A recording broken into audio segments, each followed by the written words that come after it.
In the Pits is partnered with 71 Designs, owned and operated by veteran Wade Martin, and partnered with fellow Texas brand Compete. 71 Designs can take your ideas for soft goods, merchandise, and casual wear and make them a reality. Message 71 Designs on Facebook or Instagram to get started today.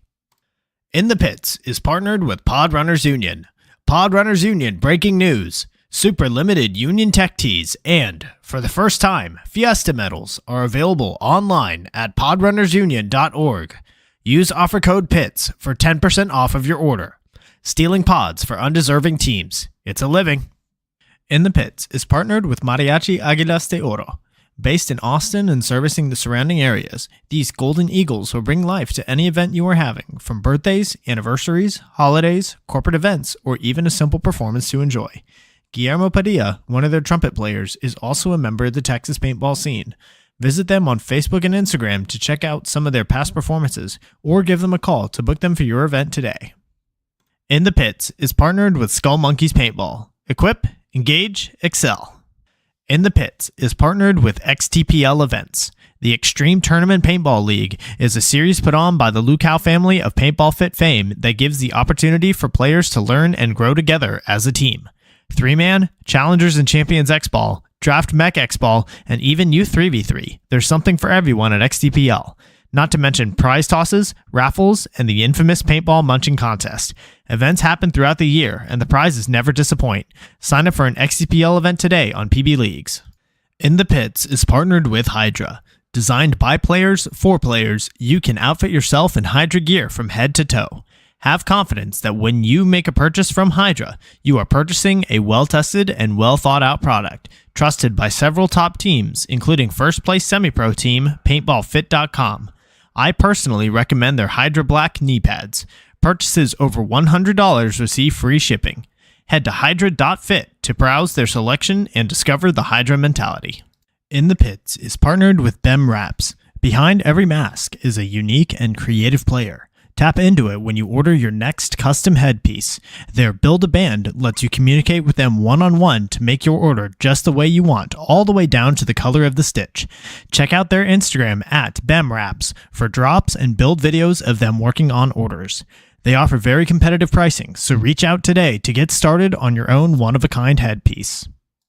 In the Pits is partnered with Compete. Compete is a Texas-based brand by Jell Stewart of professional team AC Diesel that provides custom jerseys, pants, headbands, straps, tech shirts, and any other soft goods to help individuals and teams compete at the highest level. Support Texas Paintball and message Compete on Facebook or Instagram and mention In the Pits Podcast for 10% off your entire order. In the Pits is partnered with Get Dat Shot. Get Dat Shot now offers first-in-line photo and video editing, 20% off Get Dat Shot merch, and 20% off prints to all teams that wear the Get Dat Shot logo on their jersey. Message GetDat_shot on Facebook or Instagram to become a Get Dat Shot program team. In the Pits is partnered with Paintball Kumite. Paintball Kumite is a program designed by Colt Roberts of professional team San Antonio X Factor to take paintball players of all ages, experience levels, and skill groups and mold them into champions. The program breaks the game down into small, easy-to-learn sessions designed to help you master the fundamentals so that you can elevate your game. Newcomers to the program get a free 1-hour introductory class when mentioning In the Pits. To sign up for a class, message at Paintball Kumite on Instagram. Drinking water all day at your tournaments and still feel tired? What if we could hydrate you from the cellular level? At BioWorks Mobile IV Service, our licensed professionals understand what it takes to get through a long day of exercise. We use all natural vitamins to increase hydration, recovery, and prolonged athletic endurance. Help your team get to the podium. Book now by texting the number on your screen or calling today. Call 972-948-8207 to book now. That's 972-948-8207. BioWorks. Hydrate. Win. Repeat.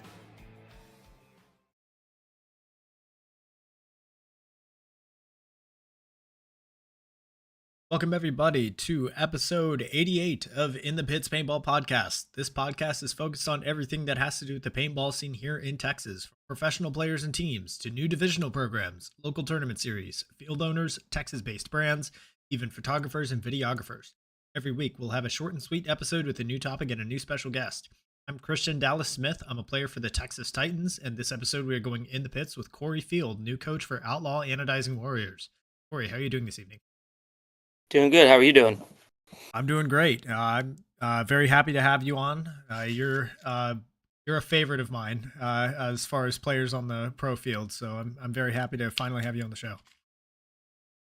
I don't usually do these. I think you're like the second one I've done in like 10 years. So we'll see how it all works out. But I'm excited to be here and excited to move from being a professional paintball player to hopefully a good coach. So I'm honored to be one of the two. So let's do this. This should be a good time. So let's go ahead and get started. This first question is brought to us by XTPL Events.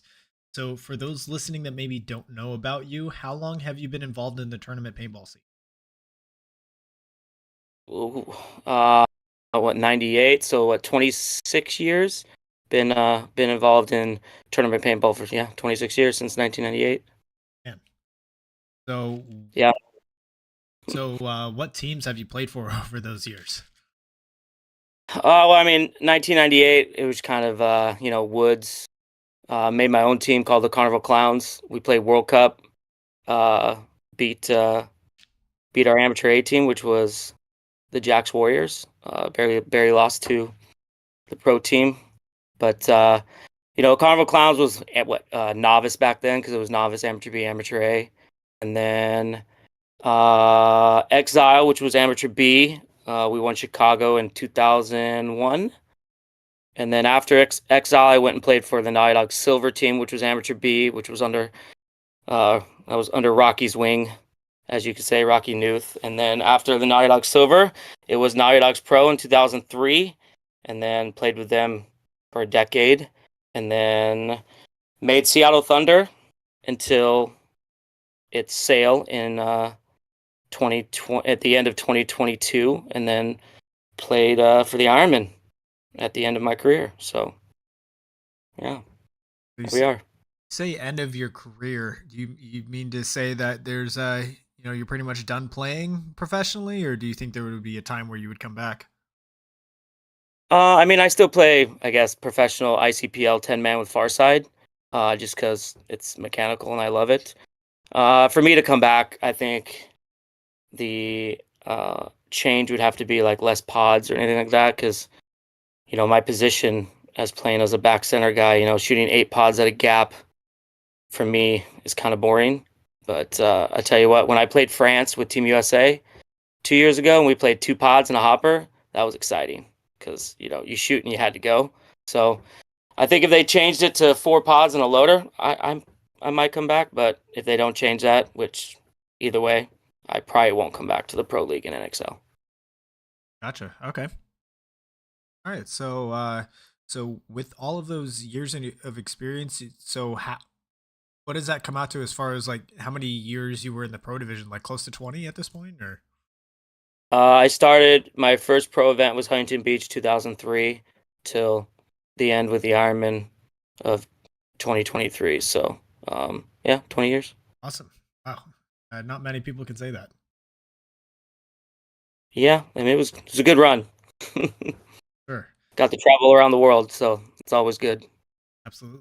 So this question is brought to us by Skull Monkeys Paintball. So tell us what got you into paintball to begin with.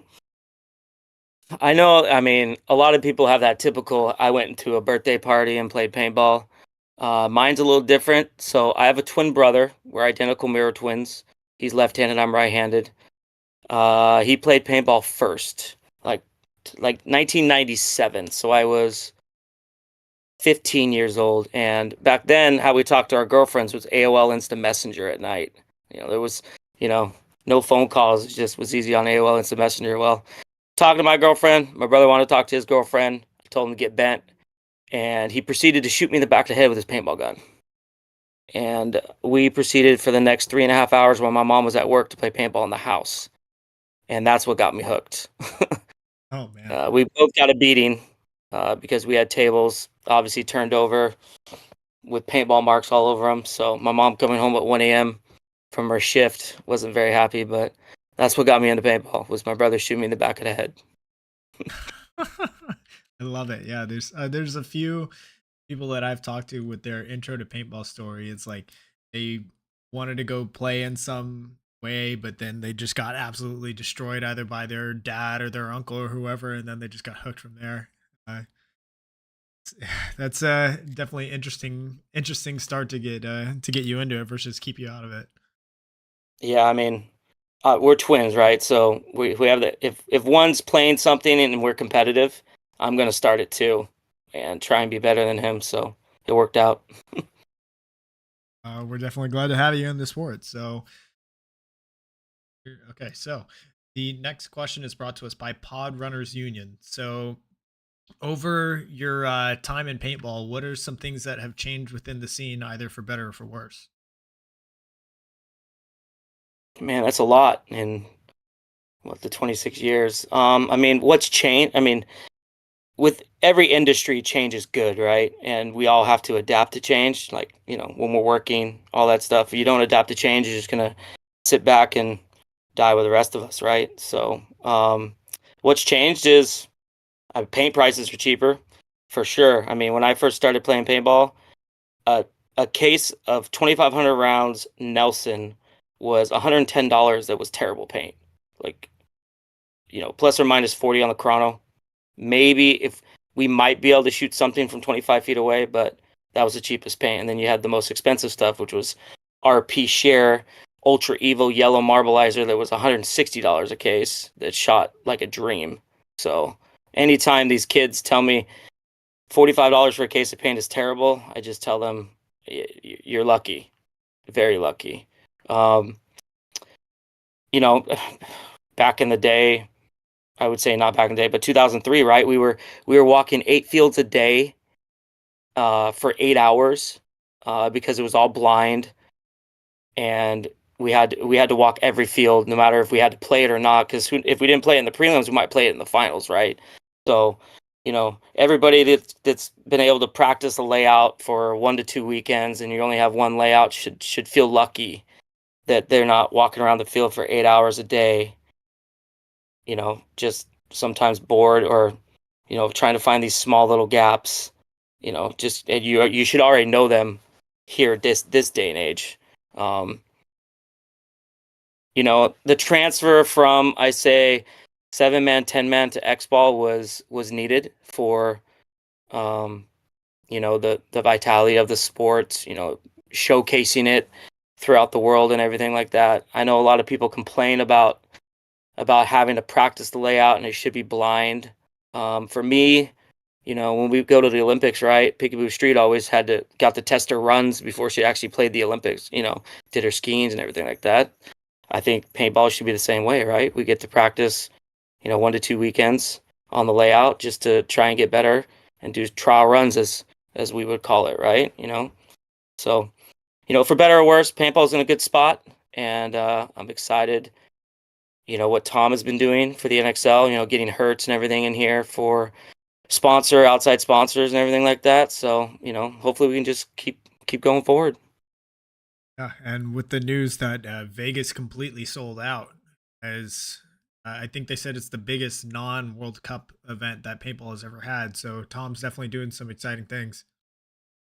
Yeah, I mean, I was reading the team list. I think there's like 22 pump teams playing Vegas. I think any other NXL event, there's not those pump teams, right? Because most of them are probably coming out of California. But it's going to be great to watch those pumpers again, right? Because I grew up watching pump players just punk each other from long distances or in front, 5 feet away from each other. So I'm excited for NXL and seeing all these teams signed up and ready to roll. I didn't even know that there were 22 pump teams that were even still in existence, let alone like all together at one event. That's crazy. Yeah, I'm excited. I'm probably gonna head over there a few times just to watch them. Hopefully I can. Yeah, it's definitely something I got to check out for sure. So, yeah, this next question is brought to us by Bem Raps. So, me trying to do some research before this episode, I went to your PB Leagues profile. I saw a ton of events from the Naughty Dogs dating dating way back. PB League starts in 2003, but I'm sure you were there before then. So what was it like playing for such a legendary organization?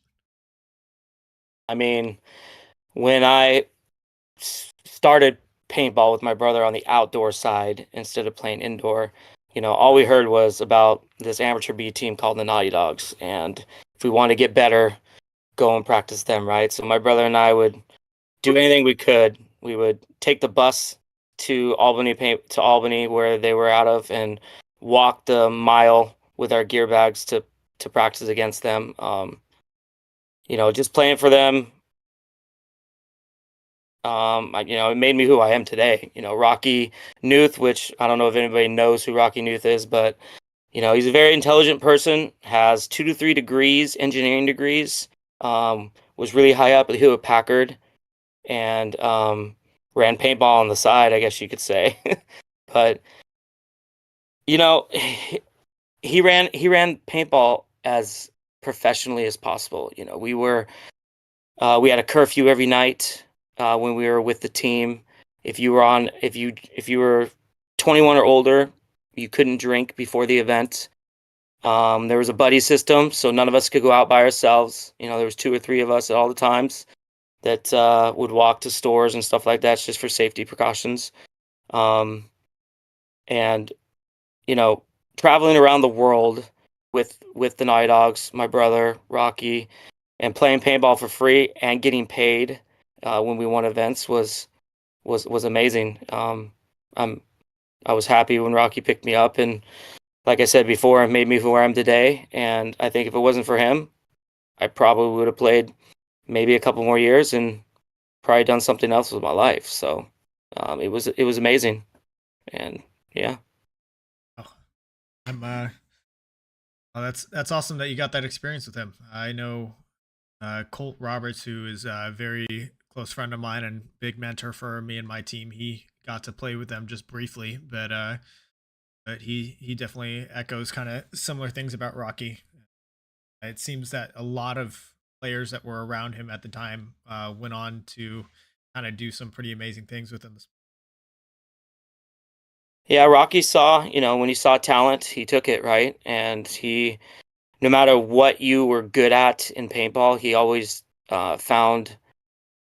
I guess I related him to like a pitching coach for the MLB, right? You get drafted with your fastball and slider, but you always need, that changeup, curveball, changeup, and usually you develop that while you're in the majors. And Rocky was like a pitching coach for Major League Baseball. He'd always find something that you were weak at and overpower you to make you better at that aspect of the game. Sure. All right, so yeah, and here in the chat we've got Steve Blair. He says he's still got his Carnival Clown jersey. Good old Steven. Awesome. So this question is brought to us by Mariachi Aguilas de Oro. So you took a 3-year break shortly after the start of the 2006 season, and you returned in 2009, where you rejoined the Naughty Dogs, which at that time they changed to the Seattle Naughty Dogs. So what was it that caused your departure, and what was it that brought you back? What caused my departure was my career. I worked in explosives. I won't get too far in detail on that, but my dad was EOD in the Navy, which is explosive ordnance disposal. So he was basically special forces in the Navy for 26 years, and he taught me and my brother the ins and outs of explosives. So I was able to go to the civilian side of explosives and work with that. So at that time, I got promoted to a lead position, and I also, was serving my community in an aspect with explosives as well. So I was doing search and rescue with the county, all that stuff. So I wasn't 100% committed with the Night Dogs. And what Rocky told me is, if you're not 100% committed, please tell me, and we can work it out, right? So I just because I wasn't there at events doesn't mean I wasn't playing paintball. Rocky, every chance I had on the weekends, I was playing with the Night Dogs, keeping my sword sharp, as everybody would say, because I always knew I was going to come back, and I just wanted to keep sharp so when I did come back, there wasn't a big stepping stone for me to try. So, I was out of the scene, but not out of the scene, I guess you could say, for those years that I decided to do my career. So, Gotcha. All right. Well, good to hear that you were it's still around even if you weren't playing the event. So I'm assuming. So what was it exactly that brought you back in? Was it just that your career allowed you to continue playing tournaments or resume playing when 2009 came around? yeah. So, I had more leadway within my career to actually take time off and everything like that. When I started my lead position with explosives, I was training with aspects of explosives that maybe I didn't know. So, sometimes I was traveling out of town, out of state, out of country to learn certain aspects of explosives just to get better at my craft, as everybody could say. So, I knew that I wouldn't have been committed. So, after that, I had the training and the PTO, as we could say, to be able to say, hey, I'm going to let this guy do what needs to happen, and I'm gonna go travel. So, yeah. Got it. But I Yeah. always knew I was gonna come back. It just depended when I was able to do it. Gotcha. Okay. Steve Blair in the chat says that he'll see you in Vegas, and also First beer from is on him. so also from B Gravy says, "Welcome to the Outlaw family, Corey." Ready to go. Hopefully, he's training right now. Hope so. Yeah, this layout's definitely gonna need some extra attention, and we'll get into that here in a little bit. So this question is brought to us by Paintball Kumite. Speaking of training, and speaking of Colt Roberts, this is his training regimen. So Nice. since then, you've been so since your time on the Naughty Dogs, you were known as one of the main forces on Seattle Thunder, which was one of my favorite teams to watch, and in their final season, achieved a sixth place finish in the 2022 season. So, what was your role on Thunder throughout the year? I mean, my role is pretty straightforward. And I was part owner of Seattle Thunder, manager, captain, and player. Towards the start of Seattle Thunder, I tried to coach and play, which is absolutely stupid. Just because when you play at that high level, you can't be half in, half out, calling lines, all that stuff. So the first 3 years of Seattle Thunder was rough because I was trying to do multiple roles and everything like that. Um, but yeah, so I did everything. There was another owner of Seattle Thunder that helped with the funding, and we would try everything we could just to try and keep the train going, as everybody could say. But my hand and my feet were dipped in everything that Seattle Thunder needed, from start to the end. Yeah, That's a lot for one person to cover.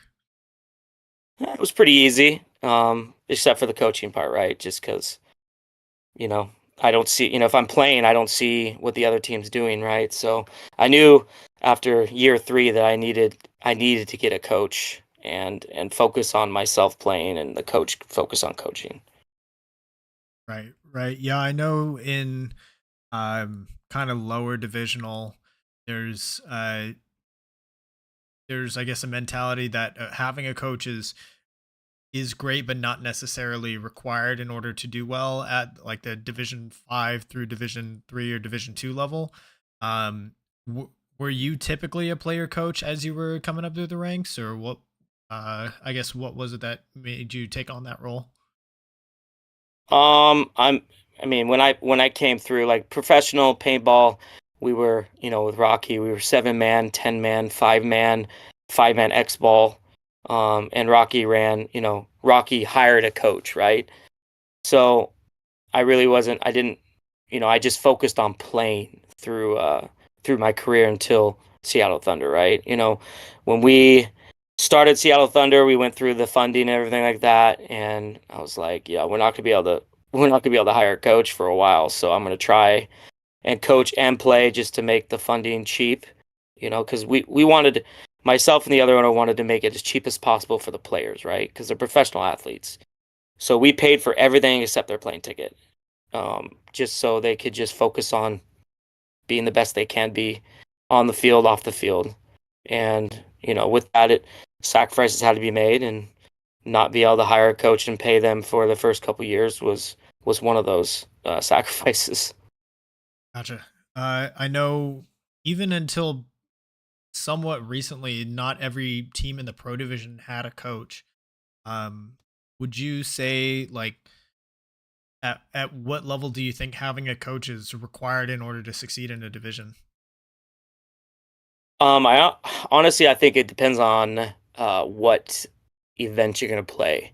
The NXL obviously has a layout that we practice, 1 to 2 weekends before the actual tournament, and having a coach that can sit back and watch every player, tell them what they can and can't do, what they should do, is needed for, I think, Division 3 and up.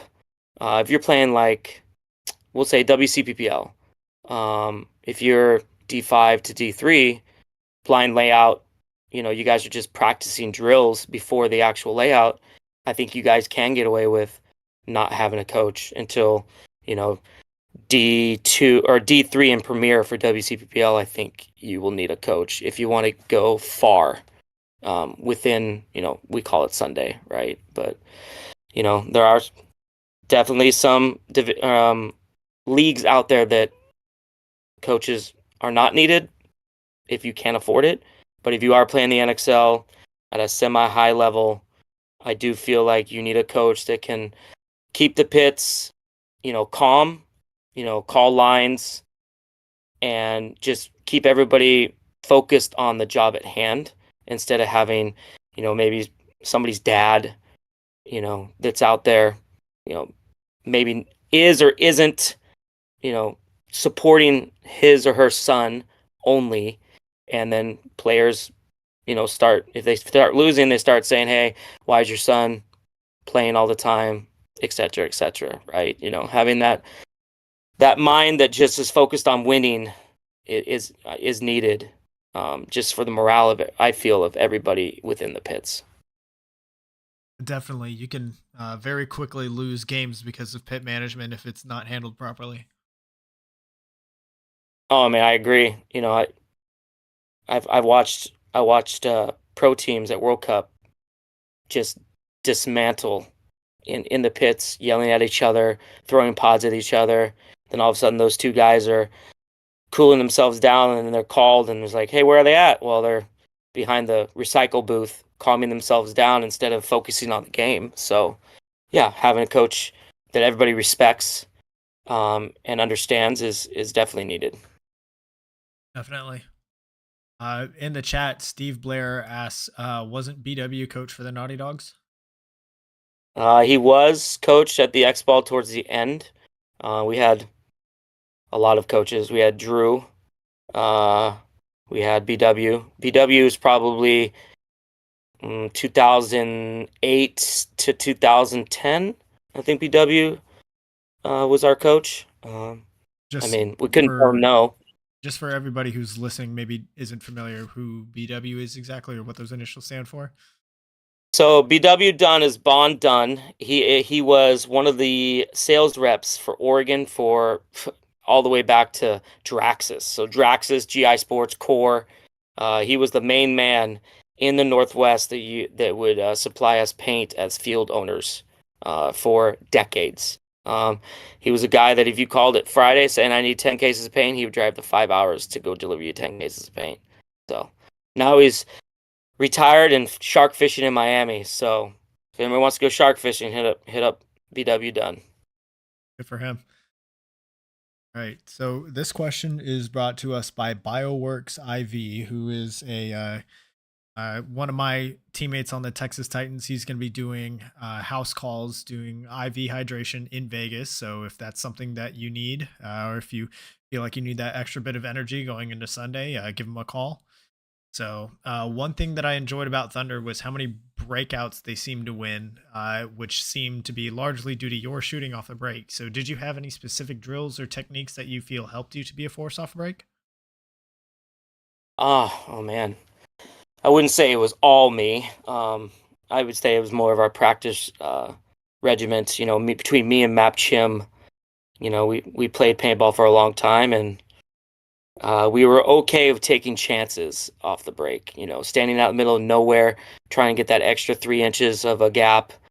But when it comes to drills, I did a lot of two-shot drills, basically starting from the start box and shooting certain targets at different depths for my depth perception.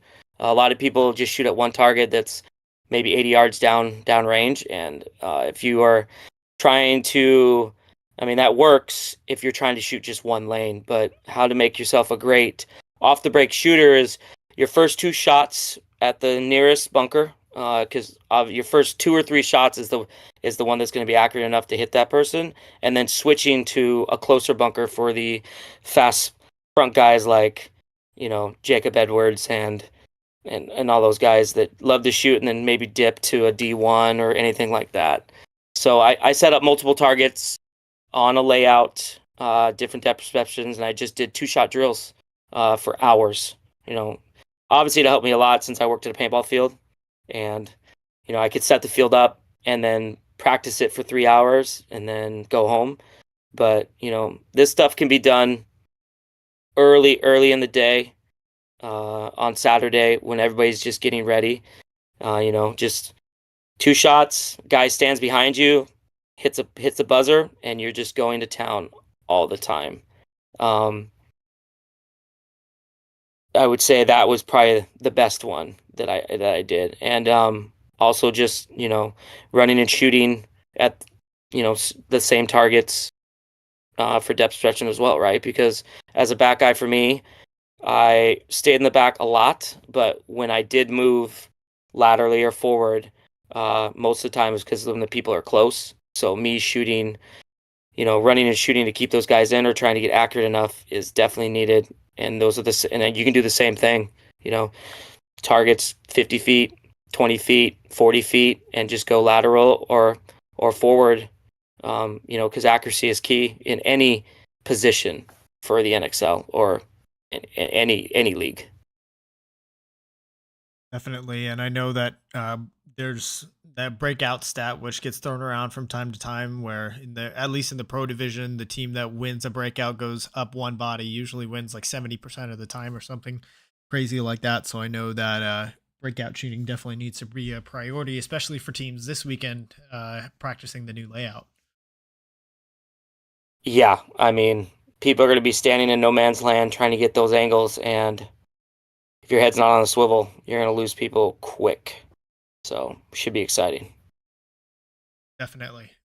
So kind of along those lines, do you have any suggestions as far as like preparation for this weekend? Now that we only have one layout weekend, do you think that teams should just be trying to get in as many points as they can to understand how the field plays, or how much time do you think should be spent on just dialing in those lanes? I mean, points are great, right? Because you can see, if you have 10 people on a line, you get to see who the top 5 are or who plays well together.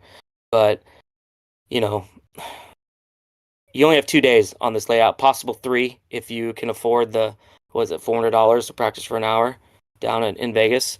So we'll say you have potentially 22 hours on the layout. 16 of those hours should be one-on-ones, 2-on-2s, half field, off the break shooting, breakout drills, 5-on-5, at least for Saturday. If I lived in Houston and I was doing the layout weekend with the Outlaws, all Saturday would be just us, semi-pro playing, whoever, D3, D2, and us shooting at least till noon off breakout drills only.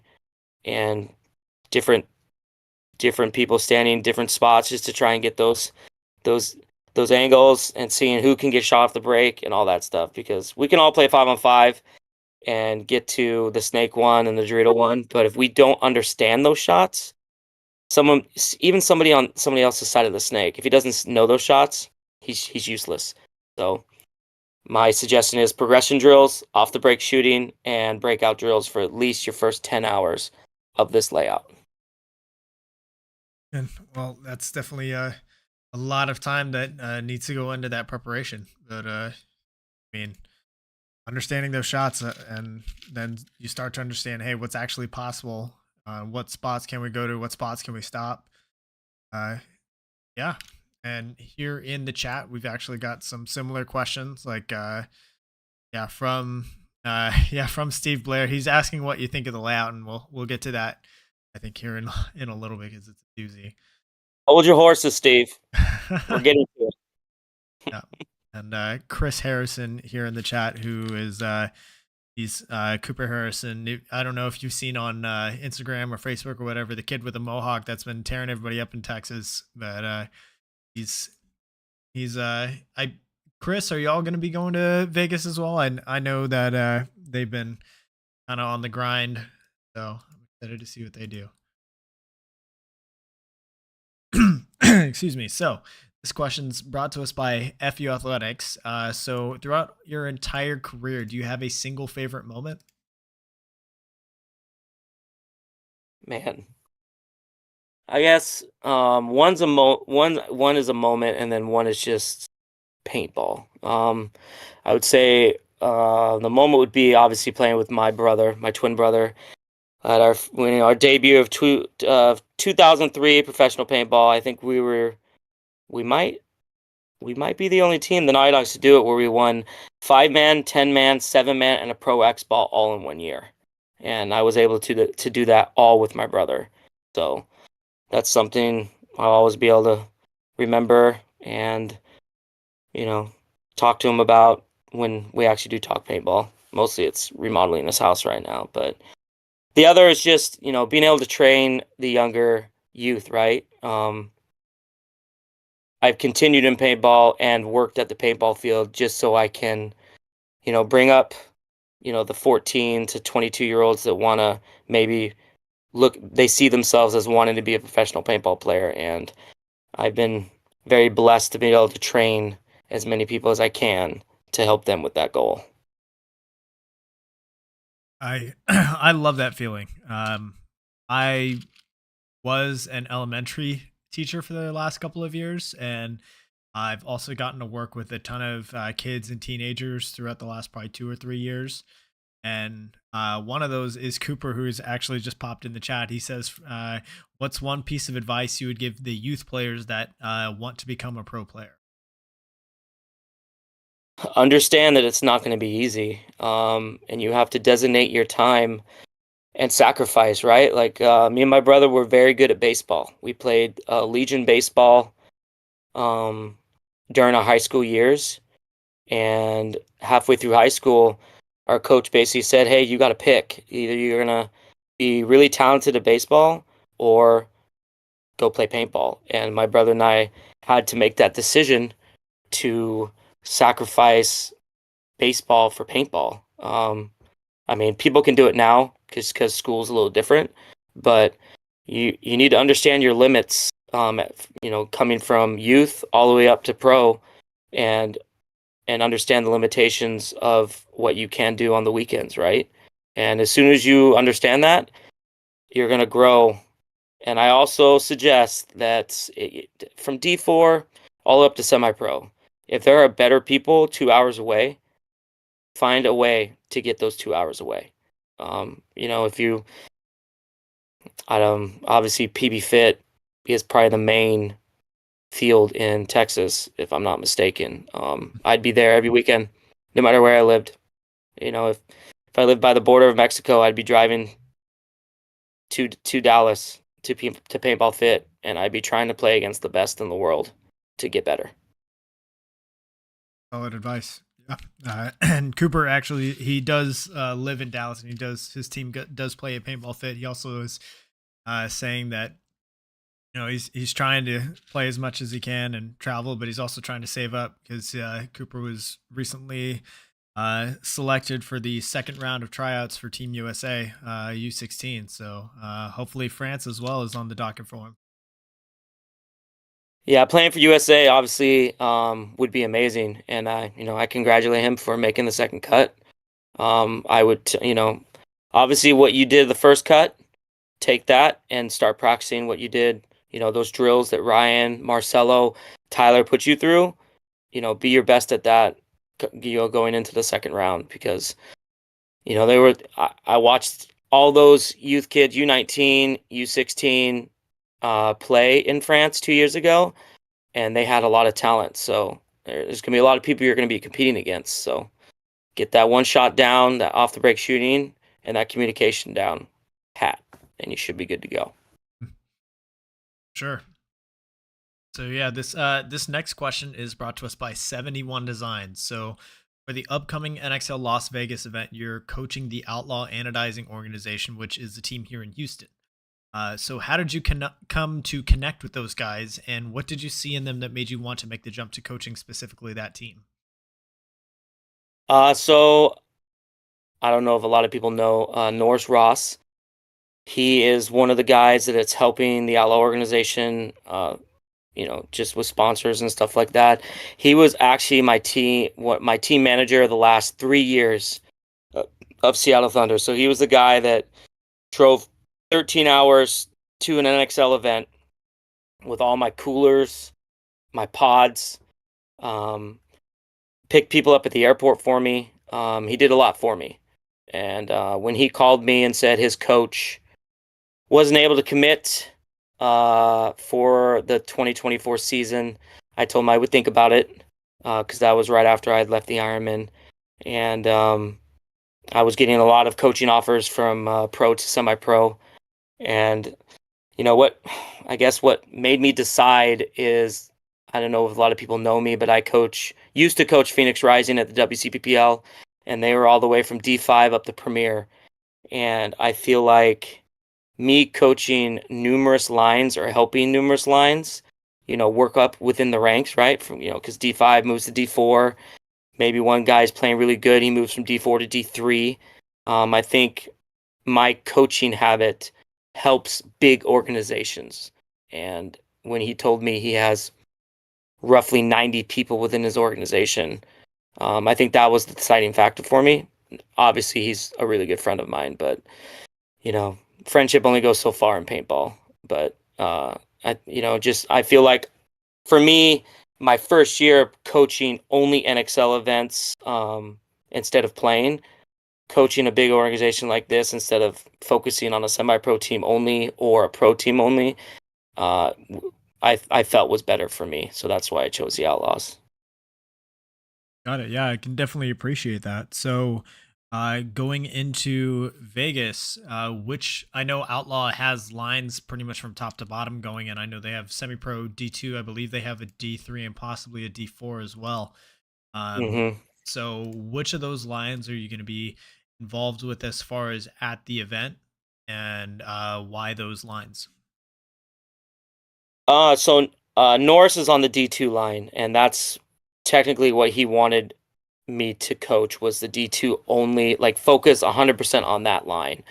Um, so I will be coaching the D2 line 100% at the NXL events, but as Norris knows, I will if time persists, I will be able to help any line that is needed. If semi-pro needs me to go scout teams, I'll be there for that line.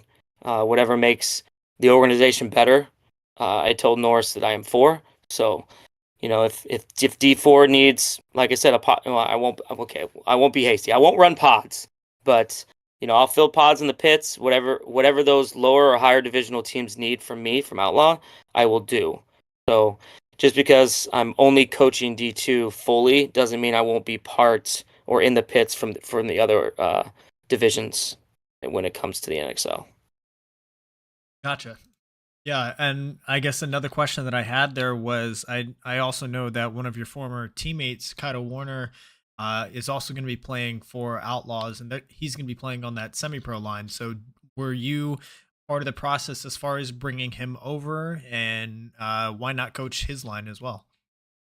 So Norris has always asked me when he first started the Outlaw, or first started with, not started the organization, but when he first started with the organization, he always bounced ideas off me when it comes to players, because when I ran Thunder, I was always looking for that next talent. So I would go to the divisional side of the NXL and watch the semi-pros and the D3 teams play, and anybody I thought was good, I'd always notate them and maybe talk with them, seeing what their plans were for the future, right? So I know a lot of people within the NXL, so he was just bouncing names off me when he says, "Hey, I need a good pro for semi-pro."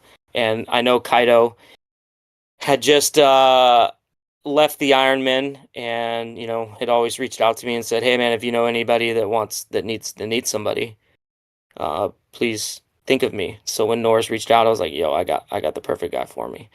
And Kaido is, when he played 2 years with me, and first time he played with us, it was at a practice. Our coach would make Corey's line and Adam Gomez's line, so we'd play against each other at practice, and we would count who the best squad was, right? And Kaido got picked to my line, and I was like, "All right, Kaido, they won't expect this. Let's go to their 300 off the break." And he looked at me, he goes, "Bet." I was like, I was kidding. He's like, "No, I'll do it." I was like, "Okay, do it."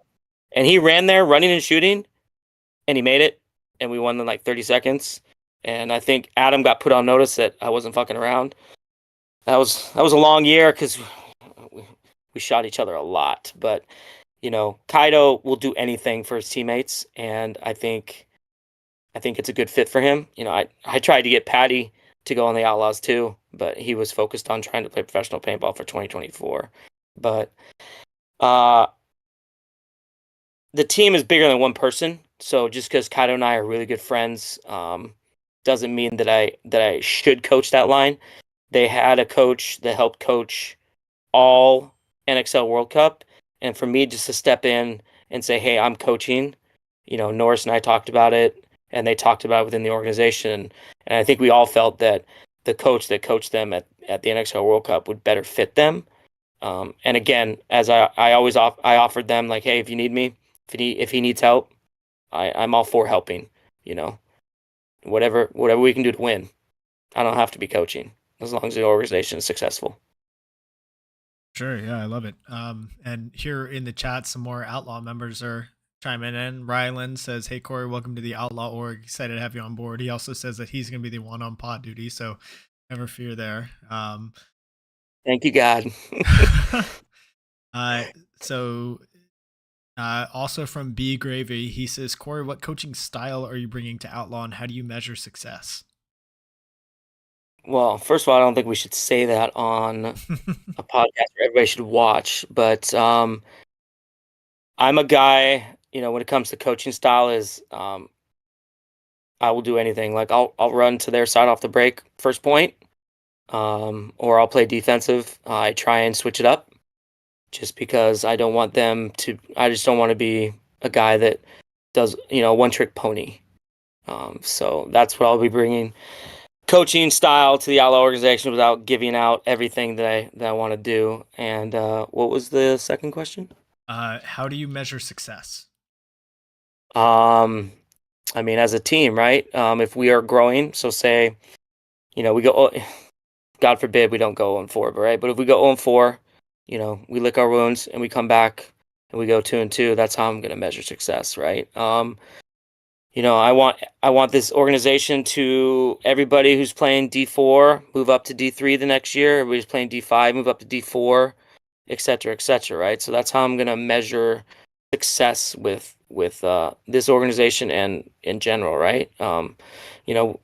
Losing is part of it, and I mean, if anybody knows losing, it's me, right? I started Seattle Thunder. We didn't do great the first 4 years. We licked our wounds forever, right? And then it was our time. The hard work paid off, right? So as long as we're working hard and we see the light at the end of the tunnel, that's success to me. So, I mean, obviously we all want to win, but losing is going to be there while we're winning. So we just got to learn from it and be better. Definitely. And Philip Middleton is here in the chat as well, one of the head guys over at Outlaw. He says the Outlaw family is strong. We are here to grow the sport and bring home some hardware here in 2024. It's the plan. I like it, Philip. Absolutely. Yeah. Jessica Stavina says, we're excited to have you. Doc has a question for you. He says, Corey, what 4 teams do you see making it to Sunday for Vegas, looking at it as a viewer and not as a coach? I'm assuming he means the pro division, but Doc, if you have a specific division that you had in mind, chime in. Well, I guess before I answer that, I'm actually excited for the semi-pro in this one. Whether like 30 semi-pro teams or something like that in Vegas. So I think that league is gonna, or that division is gonna be a fight. So I'm gonna try and watch that as much as possible. But I mean, the 4 teams, right? As a spectator, it's kind of hard to X-name myself out of a coaching thing. But I mean, I want to see AC Diesel do well. This go around, I think Damage, X Factor, all those guys are going to have a good run. So if I was rooting for one team, it would be Diesel, just because my boy Ryan Gray is at the helm now, and they got the talent. So I'm hoping for good things. Yep, Diesel definitely has should have a lot going for them this year, and I think their bracket actually is pretty decent if I remember correctly. So yeah, I haven't even looked at the brackets. let's see. I've got them up right here. So in Diesel's, oh shoot, never mind. They don't have a decent bracket. They've got Dynasty, X Factor, Legion, them, and Blast Camp. They've got the doozy of the bracket. I mean, yeah, doozy, but I mean, it all depends on the playing style. Mouse, all those guys on Diesel. They got Cody now. That's a really good leader. And this layout, I think, is really good for Mouse. So, and Legion's always good, but they're missing a lot of their amazing talent. So, I'm not saying they're gonna suck, but I think Diesel has the edge on that. And then I think it's gonna be a grind for the other 2 that they're playing. So I'm happy. And Blast Camp's got, that's a doozy. Oh yeah. Whew, welcome to the pros. For sure. Yeah. Hey, that's gonna be a exciting bracket to watch. But I'm going back to what you were saying about semi-pro. Like, it's hard to think that the last time, or the 2 teams that are going to be making the finals in Vegas have not touched the finals field in semi-pro for the last year and a half. Since last year, it was all Blast Camp and Fit, and then the year before that, Cup was Notorious and Fit. Chicago was Blast Camp and Notorious. Mm-hmm. So you have to go back to, I think, Philly of 22, or you find any other teams that have touched the finals field in semi-pro. That wasn't Blast Camp, Fit, or Notorious. Yeah, and if you think about it, if the Vegas Misfits were still playing, how well would they do? Since those 2 teams aren't there, right? I think the Sea Dogs will do really well. Obviously Outlaws semi-pro team is stacked. So it should be good. I'm excited to see, newbies. Newbies are good. So it's going to be exciting year, I think, for semi-pro. Definitely. And actually, going back to 22, I since I have it pulled up, so not counting the Golden State minor, Philly of 22 was Blast Camp and Colorado Blitz. So Colorado Blitz, I guess, would have been the last team that actually, hold on, let me make sure that's correct. Yeah, Blast Camp and Colorado Blitz. So and I don't know if Colorado Blitz is playing.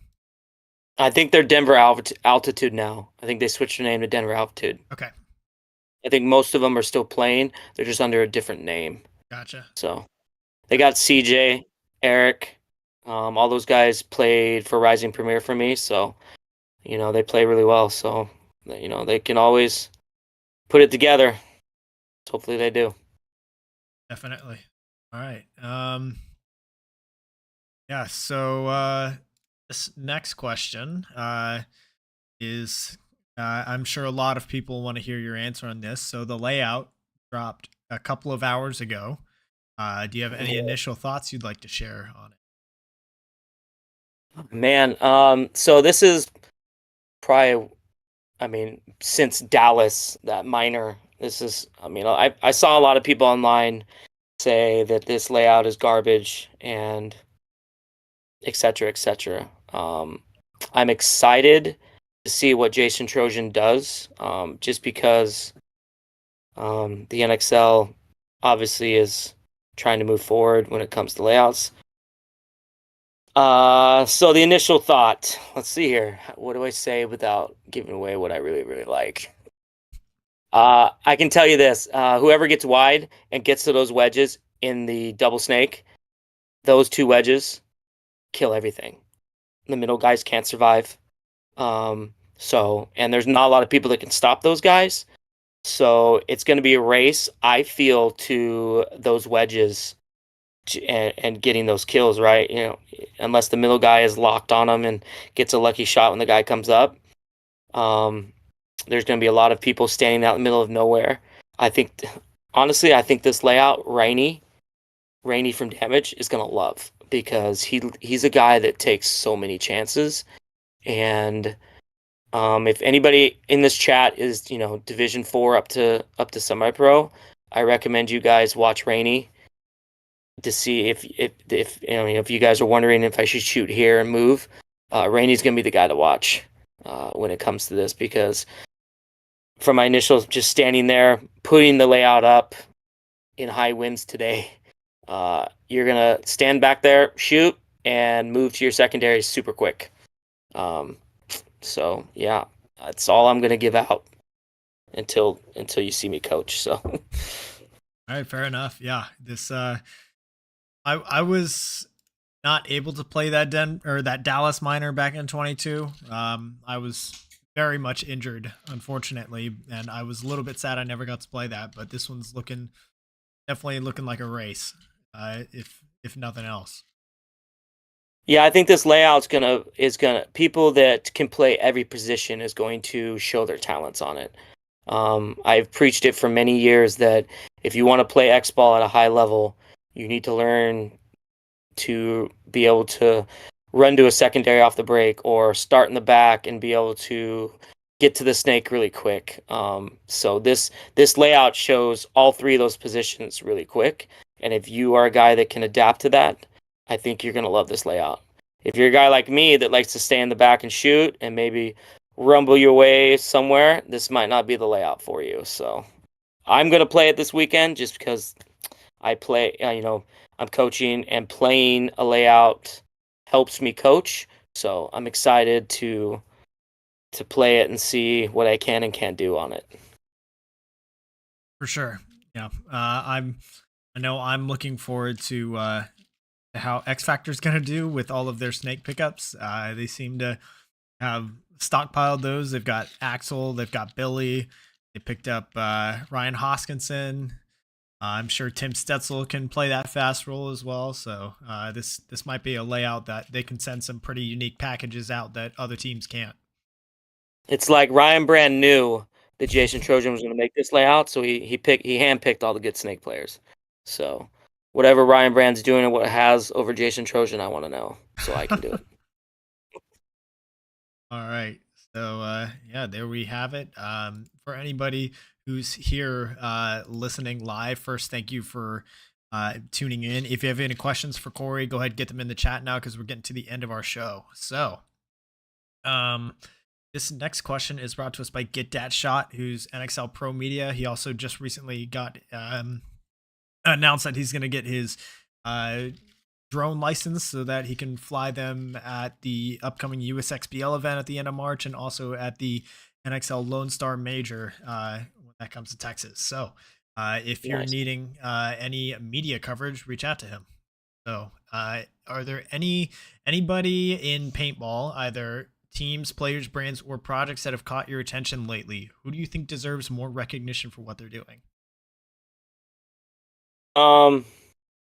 Like anywhere, or It could be anywhere in the paintball community. They could be a team. They could be a manufacturer. They could be some community guy or girl. Doesn't matter. Who do you think deserves a shout out or deserves more recognition for what? uh oh man, there's so many. I will give a shout out to Krista Titus, who plays on the Heroines. I think that girl is amazing at paintball. And obviously there's a lot of women in the WNXL that play amazing, but she always sticks out, and she's a wild one. She could start in the back and shoot, and then run up and stab you in your Dorito with no problem. So I think she definitely deserves a special shout out. Just the way she plays and how she advocates for the WNXL. Um, so there's that team. I think I'm really excited to see AC/DC this year.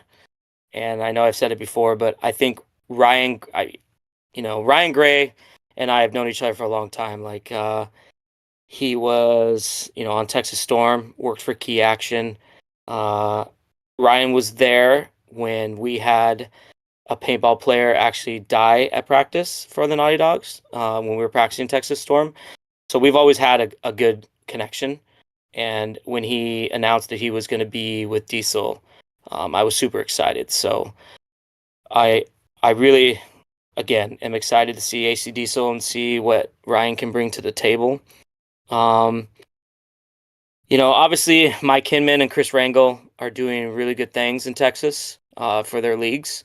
So that should be, interesting enough. And I don't know if a lot of people know Maze and Paintball, but that guy started in a closet selling used equipment, 5 years ago, 6 years ago.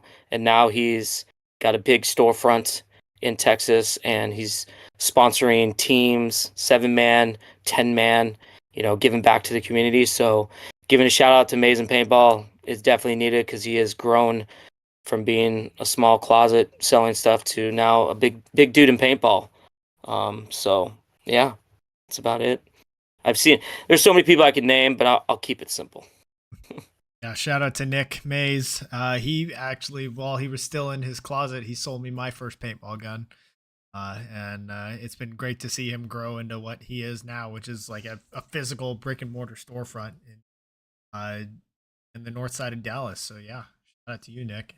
So I think that does it for our show. This final question is brought to us by Compete, which is Jell Stewart's brand. Message him on Facebook or Instagram. Mention In the Pits for 10% off of your order of soft goods. So, Corey, thank you so much for your time. Do you have any last shout outs or things you'd like to say before we sign off?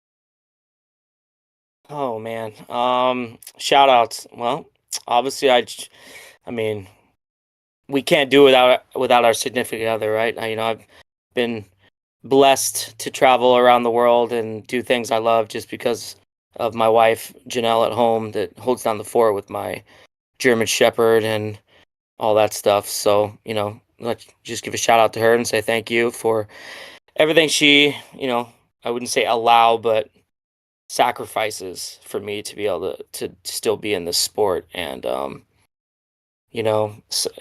I guess the last thing that I would like to say is paintball is an amazing sport. I've met people, a wide range of people within the paintball community, from firefighters to law enforcement to people in the military, and it's every walks of life. So it's a unique sport.